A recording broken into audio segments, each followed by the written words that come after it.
The culture is seeing a revival of the cowboy archetype. The cowboy aesthetic is being seen across fashion, media, Hollywood productions. It's everywhere. I think there are multiple cultural flashpoints to reference here, namely Beyonce's Cowboy Carter tour and her pivot to country music, as well as Post Malone's pivot to country music as well. I think Post Malone deserves more credit for that. Lana Del Rey as well. A lot of people say that like Post Malone always wanted to do that. He always wanted to move that direction, and it wasn't necessarily his popularity in doing so has prompted so many other artists to jump on the bandwagon, and that includes the aesthetic of the cowboy as well. There's also this Vogue cover that featured Kendall Jenner and Gigi Hadid. They were on the cover of Vogue for their October issue, and you can see in the image here they're wearing flannel and paisley, and they're in the middle of a wheat field together, and it says, Kendall and Gigi, fashion's love affair with the great outdoors. They're both avid equestrians since childhood, and they took this photo shoot at a ranch in scenic Jackson Hole, Wyoming, where they talk about their early modeling days and creative ambitions and what the future holds. So they're really drawing upon this aesthetic as well. There's also, of course, Glenn Powell's role in Twisters, the Twister sequel, where he's sporting the gallon hat and this has the southern accent. This goes to Hollywood and the music industry's attempt to recapture the feeling of Americana, which is something where, whether you want to call it the vibe shift or whatever it may be, it shows in the protests now where the memo came down and suddenly the far left is protesting with American flags, despite the fact that they hate the American flag. They think it's a sign of oppression, racism, and a history of slavery. But the point is it's a prop, just like it's a prop for the Jenners, which is basically, look how rich we are, because we all know that riding horses is a rich person's game. Well, I'm getting the background check here on Bella Hadid. I believe that's the Muslim one. She's dating. Oh yes, Bella Hadid, Gigi's sister, she's dating an equestrian. Equestrian, and apparently she was Rookie of the Year in a horse cutting competition. She met her boyfriend at the rodeo, literally. Wow. Like, this is the new thing. Cowboy is in. Who needs SlutCon? You have the rodeo. Right. Yeah. And you know, you detect a similar irony in every major city in the U.S. You will see, Gen Z and millennial men with the mustache mullet combo. They're kind of drawing on more like redneck outdoorsman aesthetic. They're wearing Realtree camo. They're wearing Carhartt, of course. And some of them are even wearing cowboy boots. And they live in the middle of the city.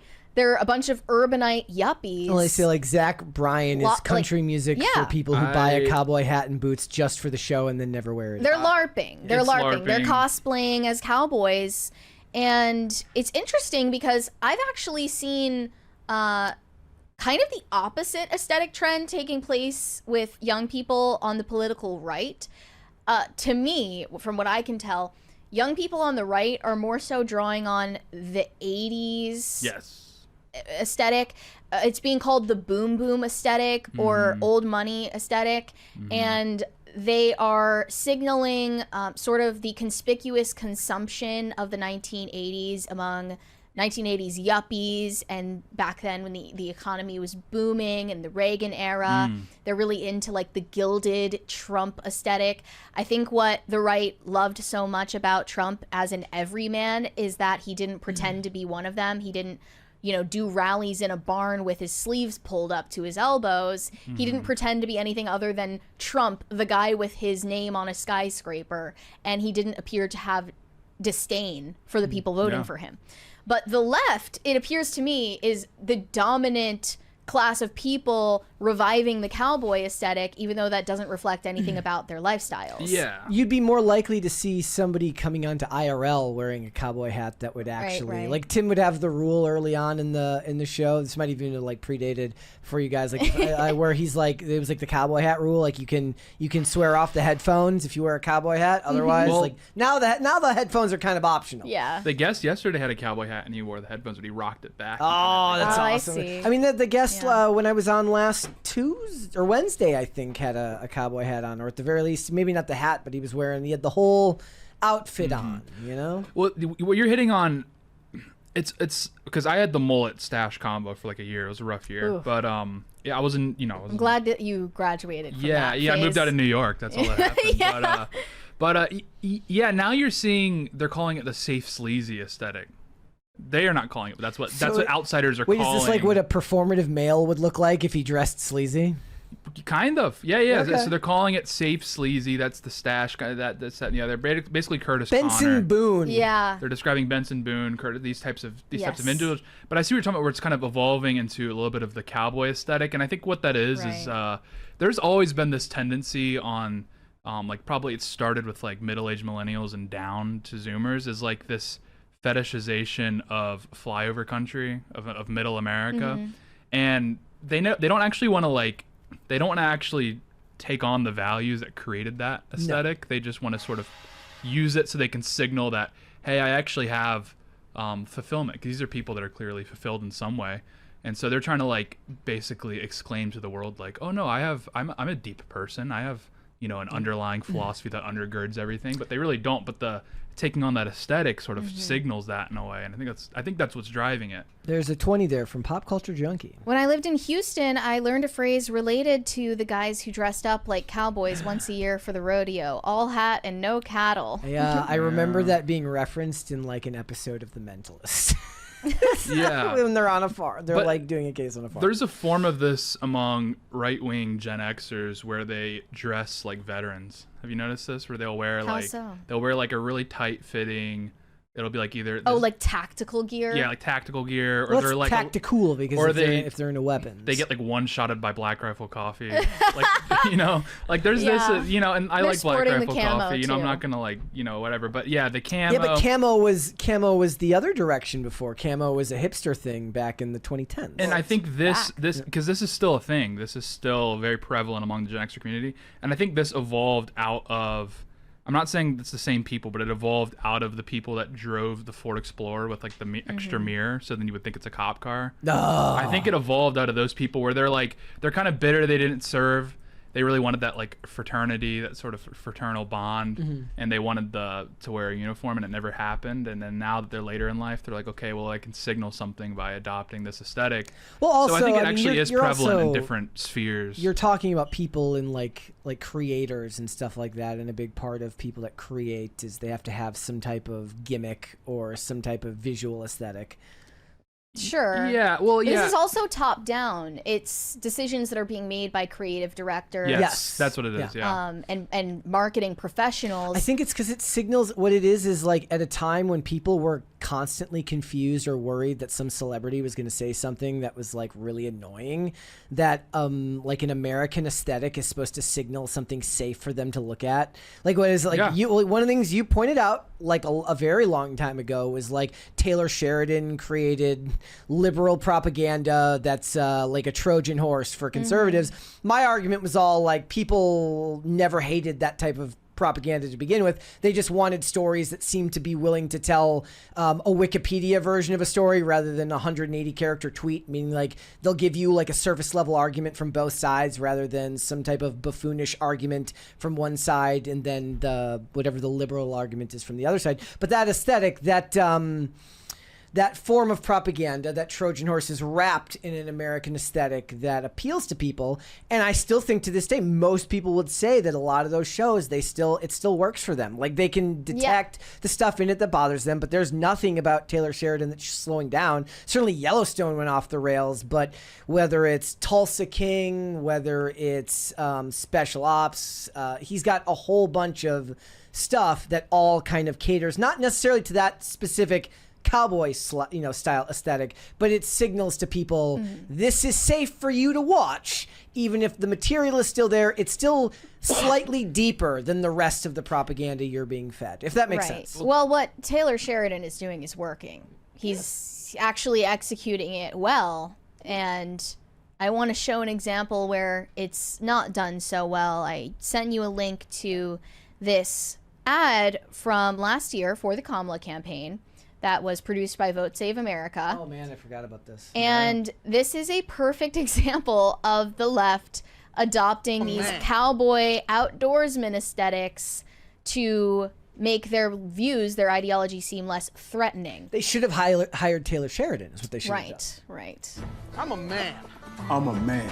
I'm a man, man. I still don't believe this was real. I still believe that, like, I real. believe that they tried to tank her campaign, and there's no way that, like, anybody who tells you you're not qualified to work in politics, just remember this was released for a presidential candidate. But here we go.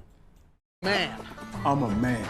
I'm a man, man. And I'm man enough. I'm man enough to enjoy a barrel-proof bourbon. Neat. Man enough to cook my steak.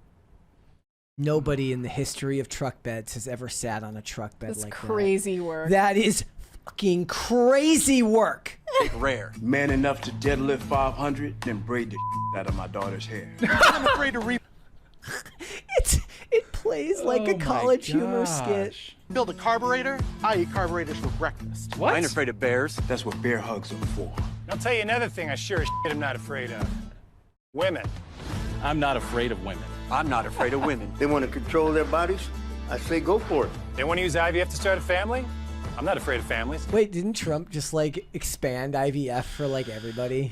He did. They want to be childless cat ladies? Have all the cats you want. Woman wants to be president? Well, I hope she has the guts to look me right in the eye and accept my full-throated endorsement. Because I'm man enough to... You can't convince me this is real. I know that it was sold as real. You cannot convince me that this is a real thing. Yeah. Like, it's not. I don't believe it. I believe that somehow the Large Hadron Collider reset and somewhere like in the middle of the schism, this was released just as it reset, and it's played for real when it's not. Support women. Man enough to know what kind of donuts I like. Man enough to admit I'm lost, even when I refuse to ask for directions. Man enough to not ban young women from reading Little Women. Or one of those pants books that the sisters like. I'm man enough to raw dog a flight. It sucked. Not worth it. I'm That man guy's enough a to be problem. emotional in front of my wife. That guy's a For my problem. kids. I'll get into that. In front of my horse. I'm man enough to tell you that I cry at Love Actually. Goodwill Hunting. West Side Story. That and Predator. And I'm sick of so-called men domineering, belittling, and controlling women just so they can feel more powerful. That's not how my mama raised me. I love women. Oh my I love women gosh. who support their families. Women who decide not to have families. Women who take charge. And I'm man enough to help them win. First of all, that one guy with the horse needs to be put on the list. He's saying full-throated raw dog, and he's like the zestiest guy I've ever seen. So he needs to be put on the list right away. He's looking at that horse wrong. Yeah, that was very weird. Second of all, every single one of those guys lives in West Hollywood, and they're all also probably gay. That's probably true. Right. So we're not even buying it. This Yellowstonification that the left is trying to apply to their politics Not is authorized beyond the by pale. any candidate or candidates committee. Yes. Oh, However, it was earnestly made by Kamala supporters. It's not satire. It's real. The funny thing is the way he says it at the end, like what did the guy say? He said, Just so they can feel controlling women. And I'm sick of so-called men domineering, belittling, and controlling women just so they can feel more powerful. so That's not how my mama he actually identifies a problem, to pull it back maybe in Hollywood a little bit, where it's like people love well-written women characters, but the problem is what they did now, instead of writing well-written women characters interacting with well-written male characters where there's some type of balance, they show for instance, I tried to watch the Boston Blue spin-off of Blue Bloods. It's one of the worst things I've ever seen. And basically the first 5 minutes when they're trying to get you to like this character is they introduce a bunch of like male cops, and they're all talking down to her even though she's their superior officer. And then she has to be basically call them idiots and tell them why they're wrong about stuff. Whereas back in the day, all you had to do was write it as a well-meaning person asks her a question and she can make the exact same point. without belittling the guy, which doesn't make him look stupid or her look snarky. So he's actually correctly identifying a problem in media that they don't know how to handle anymore. Yeah. Well, and also they're portraying this, like, you know, lumpkin proletariat country boy, and then they're like, we don't belittle or tell women what to do. I'm like, you new around here? That's exactly what we do. I come from that world. That's what we love doing. That's great. That's like what we're all about, actually. So they just don't even get it. They're hicklibs. They're hicklibs. It's a great term, and we should use it more often. The last thing I'll say on this, I'll echo a point that I made last night. I was on After Party with Emily Jashinsky. You should go watch that after the stream After if you Party? haven't. Yeah, that's her show. That was the name of it. And we were talking about this op-ed in CNN about the Cowboy revival. And I made the point that I think a lot of the wealthy ultra elites and celebrities specifically are drawing on this aesthetic because it's a status symbol to draw on naturalism. Because increasingly, as time goes on, people below their social strata they are not at liberty to embody their existence in any way because they have to live in a little box and they have to work from home and everything is digital, and they don't have the same means to know the sourcing of their own food or the fabric on their body. Celebrities do have the means to enjoy all of those things and live in the flesh world, and increasingly people in the middle class below them don't have the same freedom. And that's why I think that's one of the major reasons I think that they're pushing this aesthetic. It's a status symbol that they're lording over the rest of us. Yeah. Well, and there's another level to it, specifically why young people are embracing it is because they want to be able to signal, like, this is the whole thing driving the safe sleazy sort of aesthetic, is like it's a way to sort of communicate to the world that I'm edgy and I don't take myself too seriously and I'm like a little goofy, I'm a little ironic without scaring the huzz. Yeah, that's exactly what's driving. It's like, I'm non-threatening. Right. Is that why? But like, you're still maintaining a little bad boy to you. Yeah. Like, I got a mustache. to your point about like the way that it's like a status symbol, is that kind of why people, like when Kim Kardashian recently said like, yeah, I don't know the price of milk, people are like, I kind of appreciate that she doesn't know and she's not pretending like she knows. Like, authenticity is the last great bargaining chip you have in society right now. And as social media and the real world start to meld together, it's harder and harder to distinguish what is authentic about a person. Yes. So sometimes the only way to be authentic when you're that famous is to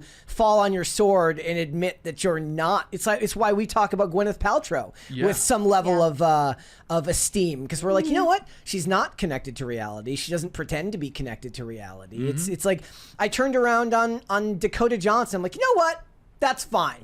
Like, me and her have nothing in common. She doesn't pretend to have anything in common with me, and I'm okay with that. That's why I admire Jeff Bezos, because he's just like, yeah, I'm rich, I'm a snob, you can't relate to me. And I'm like, thank you. Because like Warren Buffett does this whole routine where he's like, oh, I eat McDonald's and I live in Nebraska. And I'm like, I can see you should be being evil right now. Why are you not being evil? Why are you trying to appeal to me? Or Jeff Bezos, I just see the video where William Shatner like came down from space. Yeah. And he was like, yeah, it's like when I was looking over the world, like I really felt this. And then Bezos cuts him off. He's like, hey, can you bring the champagne over here? And like just some Eastern European model brings him and I saw that and I'm like, thank you. Can you shut that William Shatner guy up? I don't want to hear the BS. He's like, you know what? 3 days for a wedding is pretty. Can we do 4? Yeah. Maybe 4. Yeah, like William Shatner just zip it, okay? Bring the champagne over. Enough of that. I'm rich, you're rich. Let's stop like playing games. Enough of the mushy gushy. Enough of the mushy gushy. And I'm gonna go to Italy and I'm gonna shut down this town and we'll probably execute a few people, you know. And that's fine. That's what you want. So it's refreshing. There's some other behaviors of the wealthy, obviously I'm not condoning. But what I will say about those behaviors is that's what I expect them to do. That's what you want. That's what the rich people, they should be a little evil. Yeah. I'm just saying. I agree. Yeah. Thanks for watching. Listen to full episodes of Pop Culture Crisis on Spotify. Keep up with us on social media and make sure you subscribe and ring that bell so you never miss the show. Bye, guys.